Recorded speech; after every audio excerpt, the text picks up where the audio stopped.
उत्तर प्रदेश के सियासी गलियारों में इस वक्त बसपा के पूर्व सांसद और सबसे बड़े ब्राह्मण चेहरे सतीश मिश्र को लेकर तमाम तरह की चर्चाएं हो रही हैं। चर्चा इस बात की हो रही है कि कभी उत्तर प्रदेश में सोशल इंजीनियरिंग से बहुजन समाज पार्टी की सरकार बनवाने वाले पूर्व सांसद और प्रमुख रणनीतिकार सतीश मिश्र कुछ समय से पार्टी की बड़ी रणनीतियां बनाने से लेकर बड़े आयोजनों में नदारद दिख रहे हैं। अनुमान लगाया जा रहा है कि बसपा के पूर्व सांसद और पार्टी के बड़े ब्राह्मण चेहरे सतीश चंद्र मिश्र पार्टी छोड़कर किसी दूसरे दल को भी ज्वाइन कर सकते हैं। बड़ा सवाल यह है कि बसपा में नंबर 2 पर माने जाने वाले सतीश मिश्र के बाद ऐसा कौन नेता है जो पार्टी में उनकी जगह ले सकता है। हालांकि अभी खुद बसपा नेतृत्व भी इस बात को लेकर असमंजस में है कि सतीश मिश्रा की जगह किस नेता को बड़ी जिम्मेदारी दी जाए। उधर उत्तर प्रदेश की राजनीतिक गलियारों में उनकी पार्टी छोड़ने की चर्चाएं भी तेज हो गई हैं। इस बार सतीश चंद्र मिश्र के बसपा में असहज होने को लेकर कई कारण बताए जा रहे हैं। राजनीतिक विश्लेषकों के मुताबिक सतीश चंद्र मिश्र बसपा के प्रमुख रणनीतिकारों में शामिल रहे हैं, लेकिन पिछले काफी समय से पार्टी ने उन्हें कोई अहम जिम्मेदारी नहीं दी है। इसके अलावा उत्तर प्रदेश के निकाय चुनाव से भी सतीश मिश्र दूरी बनाए रहे।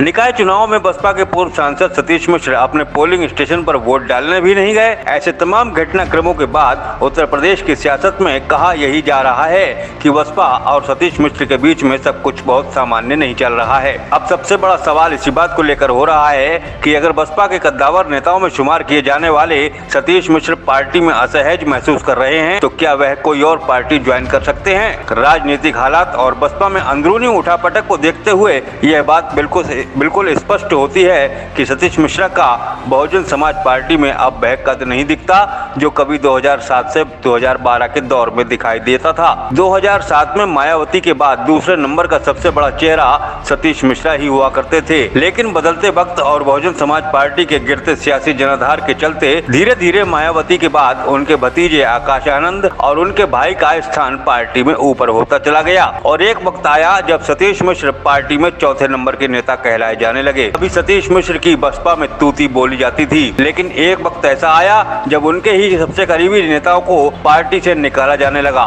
बीते चुनाव के दौर में कभी बसपा के कद्दावर मंत्रियों में शुमार किए जाने वाले और सतीश मिश्र के सबसे करीबियों में शामिल रहे नकुल दुबे को पार्टी ने बाहर का रास्ता दिखा दिया था। सोशल इंजीनियरिंग के माध्यम से बहुजन समाज पार्टी की उत्तर प्रदेश में बहुमत से सरकार बनवाने वाले सतीश मिश्र को पार्टी ने राज्यसभा भेजकर बसपा में उनके सियासी कद का एहसास भी कराया था, लेकिन बीते कुछ समय से राजनीतिक जमीन पर कुछ और ही दिखाई दे रहा है। सतीश मिश्रा उत्तर प्रदेश में बड़े ब्राह्मण चेहरे के तौर पर बसपा में अपनी पहचान रखते हैं। वह बसपा से 3 बार राज्यसभा के सांसद रहे हैं। पिछले साल सतीश मिश्रा का कार्यकाल बतौर राज्यसभा सांसद समाप्त हो गया। सियासी गलियारों में चर्चाएं इसी बात की हो रही हैं कि क्या सतीश मिश्रा अब बसपा छोड़कर भाजपा का दामन थामेंगे। इस बात को लेकर उत्तर प्रदेश की सियासत में कई तरह के सवाल उठ रहे हैं। सतीश मिश्र को लेकर इस तरह के कयास पहली बार नहीं लगाए जा रहे हैं। कहा तो यह भी जा रहा था कि जब मायावती ने पार्टी में अपने भाई और भतीजे को जिम्मेदारी देकर आगे बढ़ाना शुरू किया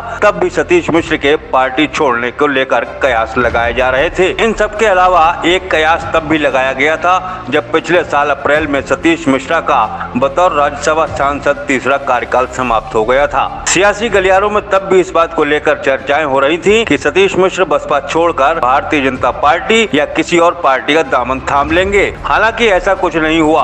अब लोकसभा चुनाव सिर पर है। ऐसे में दूसरा बड़ा सवाल ये भी है कि बसपा के पास फिलहाल वक्त में सतीश मिश्र जैसा दूसरा चेहरा मौजूद नहीं है। ऐसे नाजुक वक्त में बसपा किस नेता को सतीश मिश्र जैसी जिम्मेदारी और अहमियत सौंपती है, यह देखने वाली बात होगी। सतीश मिश्र का किसी दूसरे दल को ज्वाइन करना भी भविष्य के गर्भ में छिपा हुआ है।